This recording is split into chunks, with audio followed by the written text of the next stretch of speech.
क्या आप भी केक लवर हैं? तो ये रेसिपी आपके लिए है। आज मैं बनाने वाली हूँ ब्लूबेरी क्रम्बल केक। इतना अमेजिंग केक है ना, आपने अगर एक बार ट्राई कर लिया ना, ट्रस्ट मी, बाकी के केक खाना तो आप भूल जाएंगे। और जब आप ये केक खाएंगे ना, तो आपको केक का टेस्ट, ब्लूबेरीज और क्रम्बल तो मतलब नेक्स्ट लेवल, इतना अमेजिंग बनता है ये केक। और इस क्रम्बल केक को मैं बनाने वाली हूँ कढ़ाई में, अवन में नहीं। जब आप केक की एक बाइट लोगे ना, तो जो क्रम्बल का टेस्ट आएगा, आप खुद को हेवन में फील करोगे। ट्रस्ट मी, जरूर से ट्राई करिएगा। और रेसिपी पसंद आए तो लाइक शेयर कमेंट करना ना भूलें, चैनल को सब्सक्राइब करना भी मत भूलिएगा। तो सबसे पहले मैंने यहाँ पर 1 कप दूध लिया है और उसमें 2 बड़े चम्मच विनेगर के ऐड कर दिए और स्टर करके साइड में रख देंगे कडल होने के लिए। और जब तक दूध कडल हो रहा है, हम केक के लिए क्रम्बल बना लेंगे। तो उसके लिए मैंने 1 बड़ा कप मैदा लिया है और साथ ही आधा कप पाउडर शुगर ऐड करेंगे और आधा चम्मच सिनेमन पाउडर का। तो सबको एक साथ मिक्स कर लेंगे। और जो मैदा है ना, वो मैंने 2 बार करके लिया है, क्योंकि जो वो कप है ना, वो मेजरमेंट के हिसाब से हाफ कप है। तो हाफ हाफ करके 1 कप हो गया। तो यहाँ पर हमें बिल्कुल कोल्ड बटर लेना है। बटर जो है वो कोल्ड ही लेना है, मेल्टेड या फिर रूम टेम्परेचर वाला बिल्कुल भी यूज़ नहीं करना। उससे जो क्रम्बल है ना, अच्छे नहीं बनते, अच्छे के वो बनते ही नहीं। तो इस बात का आपको ध्यान रखना है। जब भी आप क्रम्बल केक बनाएं, उसके लिए आपको जो बटर है एकदम चिल्ड कोल्ड ही लेना है। तो बटर ऐड करने के बाद अच्छे से क्रम्बल बना लेंगे। बिल्कुल इस तरह से हमें क्रम्बल बना लेना है। और चलिए, क्रम्बल बन गए हैं, तो इसको भी अब हम फ्रिज में रख देंगे। फ्रिज में ही रखना है, बाहर नहीं रखना। और यहाँ पर मैंने फ्रेश ब्लूबेरीज ली हैं, इनको हम मैदे में कोट करके रखेंगे। और ये 125 ग्राम ब्लूबेरीज हैं, तो इनको हम मैदे में कोट करके रख देंगे। जैसे हम वो टूटी फ्रूटी केक बनाते हैं ना, तो उसके लिए भी हमें जो टूटी फ्रूटी होती है उनको मैदे में कोट करना होता है, बिल्कुल वैसे ही इनको हमें मैदे में कोट करके रख देना है। तो चलिए, मैदे में कोट कर दिया है। तो बैटर बनाने से पहले हम टिन लाइन करेंगे। तो उसके लिए मैंने 6 इंचेस केक टिन लिया है और उसमें हम बटर पेपर लगा देंगे। बटर पेपर लगाने के बाद टिन के एजेस को अच्छे से बटर से ब्रश कर लेंगे। केक टिन के एजेस को ऑयल या फिर बटर से जरूर से ब्रश करें। जब हम केक डीमोल्ड करते हैं ना, तो बहुत इजीली डीमोल्ड हो जाता है। बटर ब्रश करने के बाद हम थोड़ा सा मैदा डस्ट करेंगे। मैदा जरूर से लगाइएगा। इससे जब केक बेक होता है तो वो एजिस पे चिपकता नहीं, और जब हम डीमोल्ड करते हैं तो बहुत इजीली डीमोल्ड हो जाता है। और जो एक्स्ट्रा मैदा है उसे अच्छे से डस्ट कर देंगे। तो चलिए, टीन भी रेडी है और अब हम कढ़ाई भी प्री हीट करेंगे। आज जो केक बना रही हूँ वो कढ़ाई में बना रही हूँ। तो उसके लिए मैंने कढ़ाई में नमक डाल दिया है, स्टैंड रख दिया है और गैस को ऑन कर देंगे। पहले 2 मिनट हम हाई फ्लेम पे इसको प्री हीट करेंगे, उसके बाद गैस की फ्लेम लो कर देंगे। तो चलिए, अब हम बैटर बनाएंगे। उसके लिए मैंने 1.5 चम्मच के करीब बटर लिया है। बटर को अच्छे से विस्क कर लेना है। तो बटर को मैंने अच्छे से विस्क कर लिया है। तो अब यहाँ पर 1/3 कप रिफाइंड ऑयल डाल दूंगी और अच्छे से विस्क कर लूँगी। दोनों को हमें बहुत अच्छे से विस्क करना है, जब तक ये लाइट और फ्लफी ना हो जाएं। और अब यहाँ पर हम पाउडर शुगर ऐड करेंगे। तो मैंने हाफ कप पाउडर शुगर ली है और पाउडर शुगर को मैं छान कर ऐड कर रही हूँ। आप भी छान कर ही ऐड करें।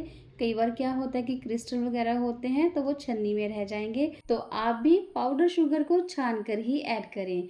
तो पाउडर शुगर ऐड करने के बाद अच्छे से विस्क कर लेंगे और तब तक विस्क करेंगे जब तक पाउडर शुगर स्मूथ ना हो जाए। और अब हम ड्राई इंग्रेडिएंट ऐड करेंगे। तो उसके लिए यहाँ पर मैंने 1 कप मैदा लिया है, half cup milk powder, 1 teaspoon baking powder, half tea spoon baking soda और पिंच ऑफ सॉल्ट।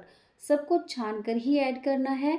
तो इस बात का आपको ध्यान रखना है, आप कोई भी केक बनाएं उसके लिए जो आप ड्राई इंग्रेडिएंट्स लें उनको छान कर ही ऐड करें। और अब यहाँ पर हम सबको एक साथ मिक्स कर लेंगे। और जो सबसे पहले हमने दूध कडल होने के लिए रखा था वो कडल हो गया है।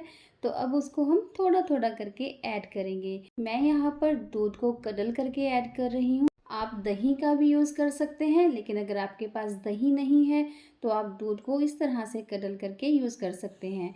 लेकिन अगर आप दही यूज़ करें ना, तो वो हल्का खट्टा लें, उससे बहुत अच्छा टेक्सचर बनता है बैटर का, जिससे केक बहुत स्पॉन्जी बनता है। तो बस थोड़ा थोड़ा करके दूध डालते जाएंगे और केक बैटर बना लेंगे। और अब यहाँ पर मैं half tea spoon vanilla essence डाल रही हूँ। बहुत ही अच्छा फ्लेवर आता है खाने में। और आपको अगर वेनिला फ्लेवर पसंद नहीं है तो आप स्किप भी कर सकते हैं। तो चलिए इसी तरह से हमें बैटर को बना लेना है और कट एंड फोल्ड के मेथड से ही बैटर बनाना है। बिल्कुल इस तरह से कट एंड फोल्ड करेंगे और 1 से 2 मिनट में ये बैटर बनकर तैयार हो जाएगा। जो ये कट एंड फोल्ड है इसको ज़रूर से फॉलो करना है आपको। इससे एयर कंटेन होती है और जो केक स्पॉन्ज है वो बहुत ज़्यादा स्पॉन्जी बनता है। तो बस टीन में हम बैटर डाल देंगे और सेंटर में ही डालिएगा। इससे इवनली स्प्रेड होगा बैटर और बहुत अच्छा स्पॉन्ज बनेगा। और जो बैटर की कंसिस्टेंसी है वो इसी तरह से रखनी है, ना तो ज़्यादा लिक्विडी और ना ही थिक। और इस तरह से 1 से 2 बार हम टैप टैप करेंगे। इससे जो एक्स्ट्रा एयर है वो निकल जाएगी। तो जो ब्लूबेरी हमने कोट करके रखी थी मैदे में वो भी डाल देंगे। अच्छे से इवनली स्प्रेड करते हुए इसको हम मैदे में हल्का सा कोट कर देंगे। तो ऊपर से हमने जो क्रम्बल बना के रखा था वो भी डाल देंगे और खूब सारा डालिएगा। इतना अच्छा अमेजिंग टेस्ट आएगा ना इस क्रम्बल का, आपको खाकर मज़ा आ जाएगा सच में। एक बार ज़रूर से ट्राई करिएगा। बाकी के केक तो आप भूल ही जाएंगे।